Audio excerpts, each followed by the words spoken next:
พระเจ้าไม่ช่วยผมพระเจ้าไม่ช่วยผมนิทานสอนใจในวันนี้เรื่องชายติดเกาะนะครับชายคนหนึ่งเรือแตกนะครับว่ายน้ำอยู่กลางทะเลจนแทบจะหมดแรงก็มาเกยตื้นอยู่ที่เกาะเล็กๆแห่งหนึ่งนะครับบนเกาะนั้นเนี่ยมีพื้นที่จำนวนจำกัดแล้วก็ไม่มีอาหารอะไรมีแต่โขดหินแล้วก็ต้นหญ้าเล็กๆเท่านั้นเองชายหนุ่มคนนี้เดินไปรอบเกาะแล้วเพียงแค่5 นาทีก็วนกลับมาที่จุดเดิมคร่ำครวญว่าทำยังไงฉันถึงจะรอดพ้นจากเกาะนี้ไปได้เขานั่งทนรออย่างนี้ครับอยู่เป็นเวลานานถึง2 วันจนเขาหิวโหยไม่มีเครื่องมือแม้แต่จะจับปลาหรือหาอาหารกินน้ำจืดจะให้กินก็ไม่มีปากคอแห้งสั่นนะครับตัวสั่นแล้วก็เริ่มหมดแรงผ่านไปอีก1 วันเข้าวันที่3แล้วเขาจึงร้องขอว่าเมื่อไหร่พระเจ้าจะมาช่วยเหลือเขาในระหว่างนั้นที่เขานั่งพร่ำบ่นอยู่นะครับก็มีท่อนไม้ขนาดใหญ่ลอยเกยเข้ามานะครับเขาเห็นแล้วก็เฉยๆบอกแต่ว่าโอ๊ยท่อนไม้ขนาดนี้ขืนฉันไปเกาะออกไปกลางคลื่นลมก็โดนคลื่นซัดตายพอดี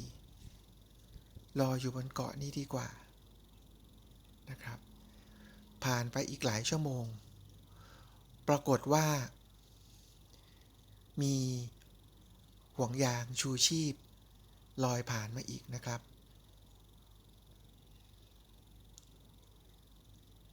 ชายหนุ่มตอนแรกก็ดีใจแต่มานึกอีกทีหนึ่งแค่ห่วงยางห่วงเดียวขืนฉันอยู่ในห่วงยางลอยคอออกไปมีหวังโดนคลื่นซัดตายแน่ก็พร่ำบ่นกับตัวเองว่าพระเจ้าไม่ช่วยอะไรฉันเลยฉันจะกลับไปขึ้นฝั่งได้ยังไงอีกครั้งหนึ่งนะครับรออยู่ตั้งนานนะครับจนท้ายที่สุดนะครับก็มีพายุใหญ่ซัดมานะครับอย่างรุนแรงแล้วก็เกิดคลื่นขนาดหนักในขณะนั้นเองครับโชคดีที่มีเรือหาปลาเล็กๆผ่านมาแล้วก็บอกชายคนนั้นว่าเอ้ามาติดเกาะอยู่เหรอขึ้นมาสิขึ้นมาแต่แทนที่ชายคนนั้นจะขึ้นไปกับเรือหาปลาลำเล็กนั้นเขากลับบอกว่าโอ้ยเรือลำเล็กขนาดนี้ขึ้นลมใหญ่ๆขืนฉันขึ้นไปก็โดนซัดตายแน่ฉันไม่ไปหรอกเรือหาปลาลำเล็กนั้นก็ไม่รู้จะช่วยยังไงพายุก็โถมก็หนำมานะครับเขาก็เลยนำเรือจากไปสุดท้ายครับคลื่นน้ำในทะเลปั่นป่วนมากซัดกระหน่ำมาจนเขาใกล้หมดเรี่ยวแรงนะครับซัดจนเขากระเด็นไปลอยอยู่กลางทะเลคนเดียวในท่ามกลางฟ้าที่มืดมิดพายุโหมกระหน่ำนั้นเขาใกล้ๆจะจมน้ำตายเขาก็กลด่าพระเจ้าอีกว่าพระเจ้าไม่ช่วยเลยพระเจ้าไม่ช่วยอะไรฉันเลยณ บัดนั้นเองครับก็มีเสียงฟ้าคำรามผ่าเปรี้ยงลงมากลางทะเลใหญ่นะครับปรากฏเงาคล้ายๆพระเจ้าบอกว่าเจ้าชายหนุ่มเจ้าว่าข้าไม่ช่วยอะไรเจ้าขอนไม้ก็เป็นข้าที่ส่งไปเอง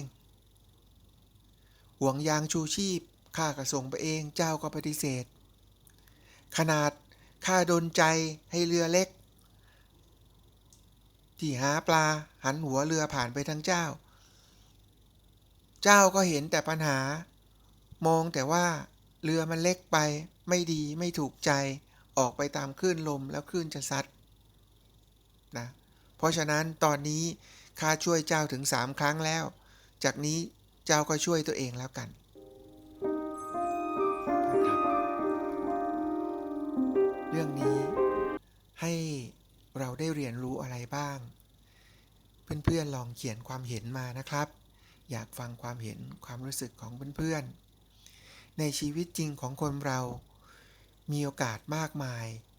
ที่เข้ามาหาเราในรูปของปัญหาและอุปสรรคถ้าเรามีจิตใจที่สงบและมองเห็นข้อดีของมันเราก็สามารถจะพบเจอว่าหลายๆปัญหาหลายๆอุปสรรคนั้นกลับกลายเป็นอุปกรณ์กลับกลายเป็นหินรองก้าวให้เราก้าวเดินต่อไปนะครับการจะคิดทำสิ่งใดแก้ปัญหาใดในครั้งแรกอาจจะดูเหมือนไม่สมบูรณ์แบบมีเรื่องไม่ถูกใจตรงนู้นตรงนี้